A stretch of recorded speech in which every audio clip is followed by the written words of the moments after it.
Listen, listen, here, Joseph, let him go, brother. Where do you go? Joseph that's the first time Joseph has spoken at Speaker's Corner, and he's been coming here for 7 years. That man's been coming here for 7 years, and it's the first time he's spoken on my ladder. Now, I disagree with a lot of what he says, but he's very articulate. Sorry, my friend. It was very worthwhile to hear his opinion, so I'm really glad he came up and spoke. I'm now gonna. My name is Carl Farron. I've been speaking here for a couple of years. It's one of my favorite places in the world, Speaker's Corner. It's the only place I know of where you can do this. Maybe in the Palais Royal in France, back in the day, you could do this. Maybe there used to be a place in Tower Hill where you could do this in London, but this is the only place where you can do this. I'd like to get my friend up here to talk about the most important issue of the day, as far as I'm concerned. His name is Taio, and he's from the organisation Extinction Rebellion. Please give him a nice round of applause. Taio, come up and speak. Do you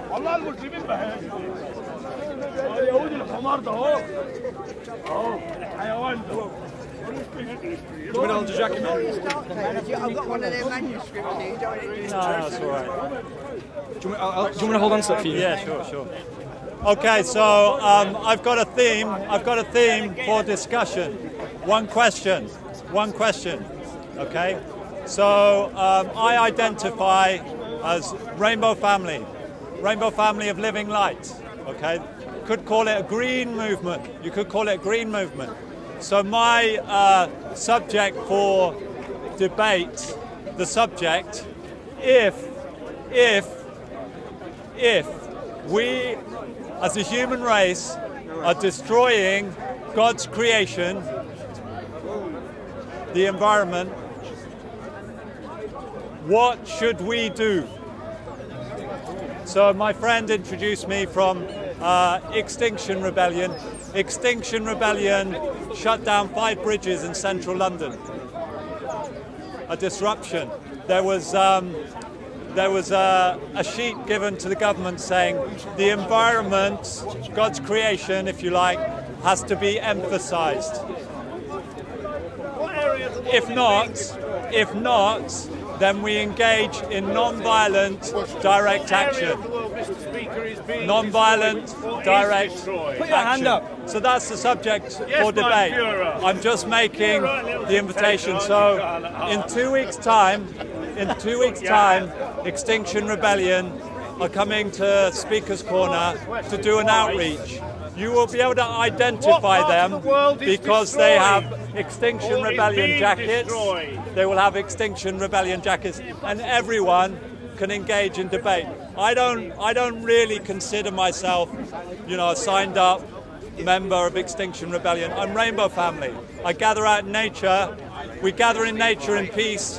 We don't recognise land ownership, and we get water from the springs, and we cook on open fires, we sit in circle, and we sing in peace. And we get harassed by the police, we get harassed by landowners, we get harassed by the rangers. The army came, took down our kitchen, hid our pots, and we're there talking about gathering in peace.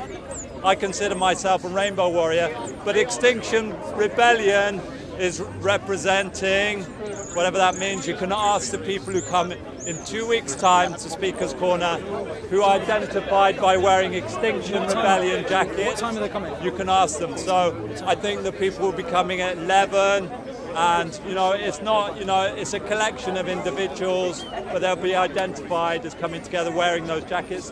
So anyone can engage in this green movement, the green movement, festivals, the environment, you can, animal rights, you can talk about all these different, what we're eating as human beings. We can discuss all these subjects. So thank you very much. I'm here to talk to anyone till night time today. I think you stand out from the crowd. Look for the Rainbow Man and you'll know who to talk to. All right. Yeah, I'm a part of Extinction Rebellion. That sounds. I've never heard of Rainbow Coalition. Rainbow Warriors, Rainbow Family. Rainbow Warriors. I've never heard of them. They sound very interesting. I was part of an action last year with Extinction Rebellion. This is how I know this gentleman right here. where we stood on 5 bridges in central London. Sorry? We wanted to draw attention to 3 demands, 3 incredible. Yeah. So here's rebel. Yeah, exactly. Rebel. The time has come to rebel now. Climate change is such a threat to the human species and the United Kingdom as well as a country that we think it's time to take action in the manner of the suffragettes and certain other civil disobedience activists before us. I stood with another group of activists on it was Lambeth Bridge, as far as I remember. We stood on Lambeth Bridge, and that's right. We disrupted the traffic. Yeah. So that's one tactic. That's one tactic. The reason was we needed to draw attention to 3 demands. Extinction Rebellion has 3 demands of the British government. The first demand is that the government communicates the seriousness of climate change to the British people, using information from the International Panel on Climate Change and other organisations to communicate how deadly serious this is. It's more serious than any other threat that's ever faced the human species. It's the most dangerous problem of humankind since forever. So that's the first demand. Use the media to communicate the seriousness of the problem. The second demand is to become a to reduce carbon emissions to 0 by 2020. Sorry, 2025. 2025 is quite a generous time limit. 2025, that's the second demand. To do something about the carbon emissions being pumped into the atmosphere. The third demand is to create real participatory democracy so that we can oversee this change, where the people will be involved in the process through a national assembly that reflects the ethnic composition of the United Kingdom. Mr. Speaker, there's far more, which is a good thing, there's far more green. If you want to find out more about, I'll answer a question. If you want to find out more about Extinction Rebellion, check out their website, rebel.earth. That's how I found out about them originally. It's from rebel.earth. They have a list of events if you want to find out their meetings, and then you know where to go. You know, the Israel-Palestine conflict, we were debating that earlier today. That's a very important conflict. Israel is a nuclear state, and I believe it is ethnically cleansing the Palestinians. That's an important discussion. But it's not a worldwide threat, all right? We should prioritize, if you're going to prioritize any activist cause, if any of you decide to take up any good old cause, I say climate change is a very worthy place to start. What proportion of... So have a look. What proportion of carbon This gentleman's going to ask a emissions question. You second. First, second. Much more of a green awareness. Are you asking a question or are you going to make a long rambling statement? Yes, because I think that when you look at the legislation of Conservative and Labour governments, they are acutely aware that they have to have a green factor. Car corporations are now shifting to electric, and the air is cleaner in London today than it was in the 1950s. Oh, for sure. Do you remember, are any of you old enough in the audience to remember the Great Smog? My friend Robin might be old enough to remember that. He's around here somewhere. He might be old enough to remember that. Yeah, we've cleaned up the River Thames. That gives me hope. The fact that we became a city where there was so much pollution, thousands were dying, and we had a river that smelled so bad that members of Parliament couldn't even hold their meetings. Right? Because it was called the Great Stink. The Thames was so polluted. The fact that we went from that to where we are today, where it's relatively clean air. Oxford Street is one of the most polluted cities in Europe, but relative to how it was in the past, it's much better than it was. So that gives me hope that we can actually make the environment cleaner, the rest of the world, to really stop pumping so many emissions into the atmosphere and make this world a safer place to live in. If you think the London riots of 2011 were bad, wait until the civil unrest kicks in from climate change. When the food prices go up and people start scrambling to stores to pick up food before it gets too expensive. Just think what's going to happen. It'll make 2011 look like a tea party. Really, it will. Second question. What proportion of world carbon emissions come from the third world, however? Oh, it's a gigantic proportion, especially from China and India. But I'm interested primarily what my own government is doing to make the matter worse. Supporting big international oil companies like Shell and BP. That for me is, if you're a citizen of the United Kingdom, you should be primarily interested in what your government is doing to make the world a more dangerous place to live in. You should be doing as much as you can to correct that. Before you start criticizing China and India, or even Australia and America for that matter, look at what your own country is doing first. I always say it's like having a back garden that's dirty. If you're criticizing your neighbor's back garden for being badly kept, it doesn't really hold up well if your garden's looking even worse, isn't it? Or just as bad. That's how I see it. So any other questions about climate change? Any other questions? anything at all about Extinction How are we Rebellion? going to stop consumption and use of plastic? Someone who's not Nick first. Anybody who's not Nick? Anybody? All right, Nick. How are we going to stop or at least reduce plastic? Plastic. I don't know if I don't know if this is true. You need to find this out from a credible scientist like Michael Mann or someone like that. But I heard somewhere that soon the oceans are going to be more filled with plastic than fish. Yeah. I've heard this soundbite repeatedly. Well, It might be true, it might not be true. If it's, you know what? Even if it's not true, we have a very great cause of concern. There is what they call in America the trash vortex in the Pacific, which is bigger than the state of Texas. It's just a huge mountain of rubbish. You know, you've got to think about this. Even if that was the only plastic in the ocean, that would be terrible. Right? We've got to consider our relation to the planet. So, 3 demands. Make it very well. You know what? I'm going to read this poster first. This autumn, there will be a rebellion against the British government for its crimes against humanity. For 30 years, scientists have been telling governments climate change will kill us. During this time, they've allowed emissions to increase by 60% and they're still going up. The forests are burning, the temperatures are soaring, and people are dying. I had a very weird experience. I was watching that movie 28 Days Later, and there's a scene where they drive towards Manchester, and all of Manchester's on fire. It's set in a kind of alternative universe when zombies are taking over. And it was just after I read in the newspapers of mass fires in the moors around Manchester. Now, it's nowhere near as bad as the city itself being on fire, but all those moorlands were on fire. Now, the Met Office in London specifically linked that to climate change. When the temperatures go up, as they have been repeatedly in Britain, going up and up and up, things like forest fires, moorland fires will increase as well. We're going to see a more dangerous hinterland to all these big cities. The lives of the younger generation are in the balance. Now, Extinction Rebellion is calling on us, all of us, especially young people, to rebel against the corporate control that puts short-term profit over our existence. We should inform the corporates. Join mass direct actions in London and other Give you cities. your clothes. Because and I like this very British last line he says, because we are so very nearly out of time. That's true. That is true. In fact, even Greenpeace is thinking we're beyond the threshold now. There are many green organizations that think we're past that point. I, for one, even if I think we're fighting a losing battle, I'm going to fight a losing battle on the right side. Yeah. Even if we lose this battle and we're left in a world which is completely degraded by climate change, I'd rather have been one of the ones who'd fought on the right side. You know, when I was a kid at school, there was a propaganda poster from World War I they had in the history department outside it was an old poster, and there was a man sitting on his chair with his children around him, and he says, and the children are asking him, "Daddy, what did you do in the Great War? Daddy, what did you do in the Great War?" They're asking him. And I want to be able one day, if I ever have children, if they ask me, "What did you do to stop climate change?" I'll tell them proudly, I stood on a bridge in Lambeth, on Lambeth Bridge, and I got arrested by the police, and I got held in court in custody suite. And I did that to cause disruption to the traffic in London, along with hundreds of other activists. And we did that to draw attention to the reality, the damage that climate change is doing to the world. And not just to the environment, the animals and the plants that are dying, but to our very spirit, this human spirit. The sense of hopelessness that so many young people have. We need to erase that and create a real sense of hope, something to look forward to. I want to be able to get old and live towards the end of this century and think that this is actually a civilization worth living in. I want to actually live in a civilization that exists. We may live in a Stone Age type society. Albert Einstein said, the next war we fight with nuclear weapons, he says, I don't know what weapons will be fought with World War III, but the World War IV, he said, will be fought with sticks and stones. And he's right. We could be reduced to nothing after that.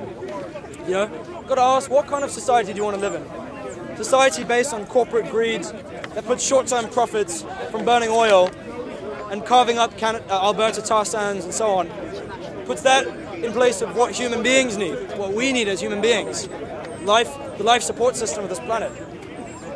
You know, keep that in mind. I think that's you might look at me and think I'm very young and I'm very shaggy looking and I may not know much about the world. But I think I do know one thing, and I think the scientists are right. We've got a lot of dangers threatening us with climate change, damage to the oceans. This gentleman was asking about the oceans and plastic. That's damn right. We're going to do something about that soon. Whether you're rich or poor, you're black or white, man or woman, whatever, you'll be under. We'll all go under as a species. You know? And I don't want to live in a world like that. Are there any questions? Any more questions? Nick, do you have another question? Yeah, I got a question. Question. I can't see you. Where are you? Behind you. Come over. Is this the front? Or is Yeah, this is the front. I can't really like turn around. But these people, do they really give a shit? They don't give a shit. Why would they stand and listen to me if they didn't give a shit? Just zombie-like. They just zombie-fied, bump into. Oh, this is. Yeah, I've all hypnotized them to listen to me now. They're all listening to me against their will. Look at him. He's completely zombified. I want to ask a question then. Go on then. Go on then. Ask a question. When you held up all the traffic, didn't you make a lot of traffic? Didn't those car fumes cause more damage to the environment? Listen, it's a minor, yeah, it's a relatively minor inconvenience. Did it or a little did bit of it extra not? pollution in London So in order to draw attention through disruption to the massive bigger threat. Don't you think you could have done something You have to more? be pragmatic, my friend. We live in this environment. Couldn't you have and we've got done to be something pragmatic. more environmental friendly to protest about your... Let's first keep in mind, you're not criticising the aims of this movement. You're criticising its methods, and that's fair enough. I've had many problems with the leadership of this movement about methods. I've tried to put my own methods in play, but we're very unified on our aims. As a movement, Extinction Rebellion is very coherent on its aims. Can I ask a question? They know what they want. They may not know exactly how they want to get there, and they're still debating that. But I say take part in the autumn uprising, which will happen in London and other big cities as well. Can I ask, is the movement a fan of Elon Musk? Of Elon Musk? No, particularly no. They're not? No, simple answer, no, sorry. Well, that means, I think... Do you have a question? Can I continue what my question then tries to highlight? Go ahead, please. Let's talk about Karl Marx. You're interested. Doesn't the left, this is a great example, doesn't the left has a tendency to overlook... I want to look at it solutions to problems? Let's talk about Doesn't the left have a tendency... Doesn't the left have a tendency to look less at practical solutions and more at ideals? Oh, you're lovely, well, you know, the left ideals of equality and social progress and historical direction forward towards more freedom, for me, that's the highest ideals of the left. They've been put into practice in a number of ways, right? Some terrible ways, and some very, very coherent and worthwhile ways. You know, it's up to you to actually excavate the history for yourself. I'm not going to stand up here and lecture you about the Spanish anarchists, or about the uprisings against Lenin in Kronstadt, where socialist sailors rose up against Lenin because they tried to create a real socialist republic. No. I'm not going to tell you about that, but you can look at that history yourself. Socialism is a very interesting history, and it's come to the fore at various points throughout history. I think now we're moving into the 2020s, next decade. This decade coming up will be the decade of reckoning. Whether we create a really rational society based on rational principles of government and democracy and human rights and so on, or we start to slowly decline into terminal collapse. You know, every empire collapses. It's a question of, will this empire collapse and then lead to something better for civilization? Yeah, socialism. Or will it lead to something worse? It will lead to socialism. That's what it will do. said socialism is a nice idea, but it takes too many Tuesday evenings. So Oscar Wilde was one of the most committed socialists in history. Oscar Wilde, Albert Einstein.